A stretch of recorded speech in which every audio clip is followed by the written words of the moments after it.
Bahasa adalah salah satu bentuk komunikasi yang Manusia merupakan makhluk sosial yang harus berinteraksi dengan sesamanya dalam memenuhi kebutuhan hidup. Karena itu, manusia tidak mungkin hidup sendiri tanpa adanya berinteraksi dengan orang lain. Di dalam kehidupan sehari-hari, manusia mengenal kebudayaan dan menciptakan berbagai bentuk ide dan aktivitas untuk memenuhi kebutuhan hidupnya. Bahasa memiliki peran penting dalam kehidupan manusia karena ia menjadi alat komunikasi yang utama. Sebagai alat komunikasi, bahasa meliputi kata, klausa, dan kalimat yang diungkapkan secara lisan maupun tulisan. Nah, bagaimana jika anak tersebut tidak bisa bicara?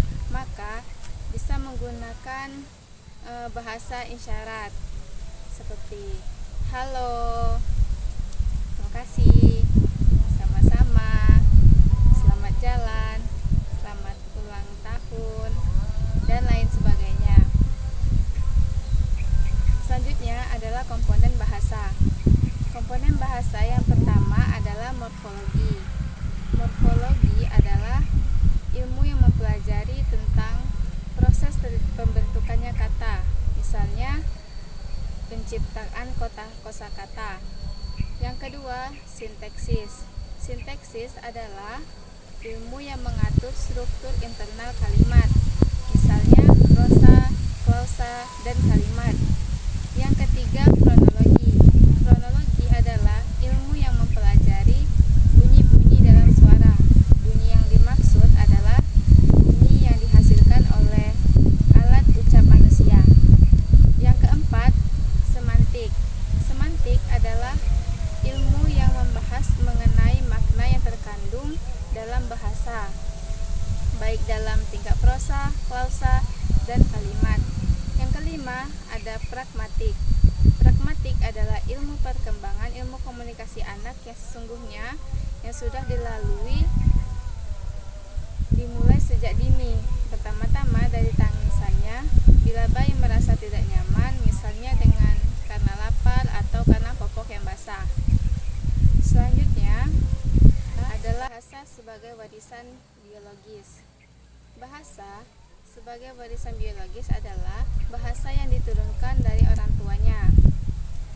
Ini menjadi salah satu landasan perkembangan bahasa pada anak dan menegaskan bahwa setiap anak mempunyai kemampuan alamiah untuk berbahasa. Tahun-tahun awal masa anak-anak merupakan periode yang sangat penting untuk belajar bahasa. Jika pengenalan bahasa tidak terjadi sebelum masa remaja, maka ketidakmampuan dalam menggunakan bahasa yang baik akan dialami seumur hidup. Peranan biologis dalam perkembangan bahasa sangat kuat, akan tetapi faktor yang lebih kuat adalah faktor lingkungan. Yang selanjutnya adalah bahasa sebagai warisan lingkungan. Lingkungan anak diperkenalkan sejak awal pertumbuhan mereka. Anak belajar bahasa melalui proses perubahan dari orang-orang sekitarnya. Kebanyakan seorang anak dapat menguasai bahasa karena faktor dari luar individu, yaitu lingkungan. Lingkungan yang sangat berperan dalam mewariskan bahasa kepada anak tersebut adalah lingkungan keluarga. Hal itu disebabkan karena keluarga menjadi tempat proses perkembangannya seorang anak untuk menjadi manusia yang sempurna. Setelah itu, barulah lingkungan sekitarnya semakin luas anak berbaur. Namun, orang tua juga harus membatasi batasan lingkungan anak bermain karena ditakutkan anak mendapat pengaruh-pengaruh negatif dari lingkungan yang negatif. Hal itu tidak baik untuk perkembangan pada bahasa anak.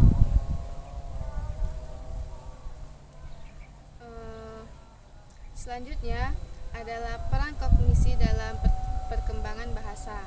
Kognisi memainkan peran yang sangat penting dalam perkembangan bahasa anak.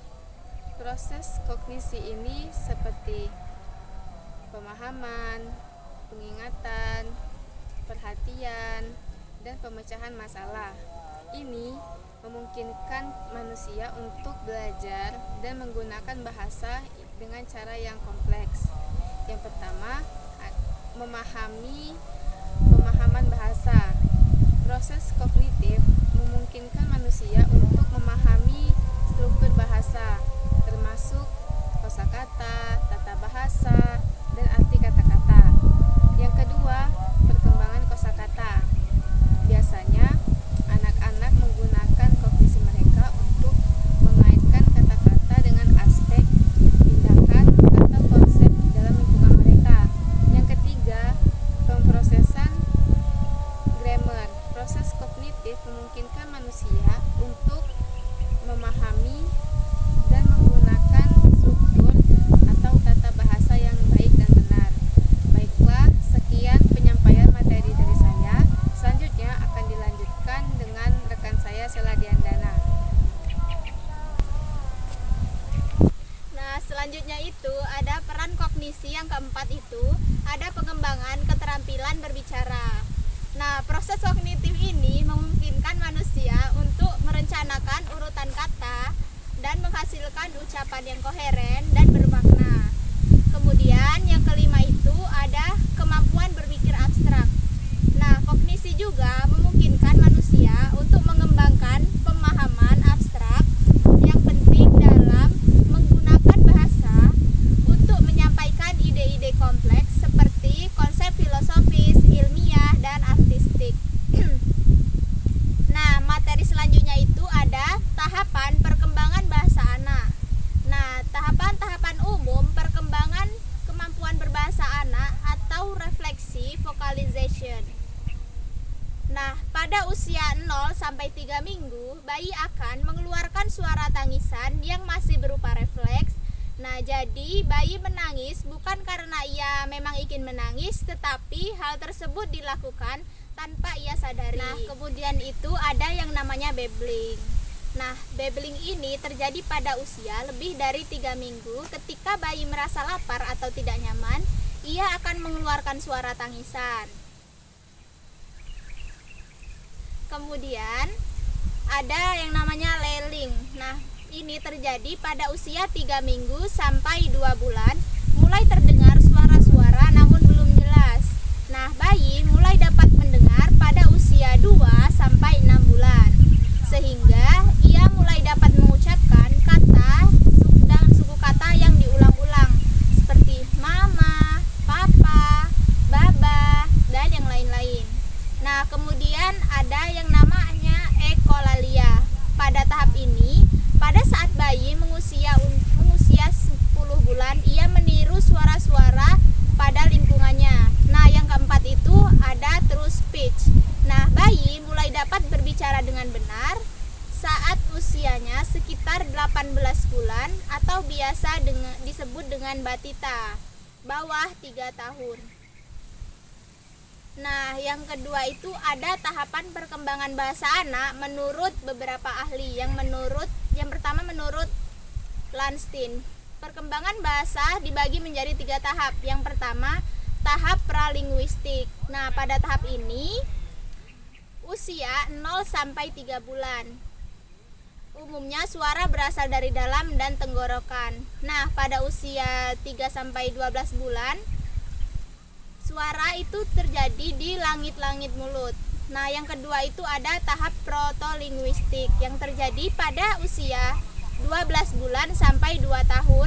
Anak sudah mengerti dan menunjukkan alat-alat tubuh berbicara. Kata-katanya berada 200 sampai 300 kata.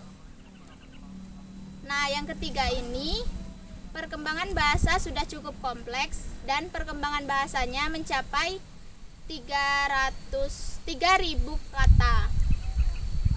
Yang kedua menurut Botts dibagi menjadi 2 tahapan. pertama itu perkembangan bahasa bayi sebagai komunikasi pralinguistik.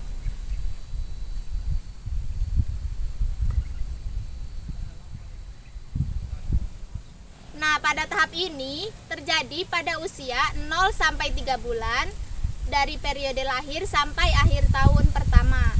Nah, meskipun bayi belum mengerti dan belum bisa mengucapkan bentuk bahasa konvensional, mereka mengamati dan memproduksi suara dengan cara yang unik. Nah, yang kedua itu kata-kata pertama bahasa anak terjadi pada umur 3 sampai 9 bulan.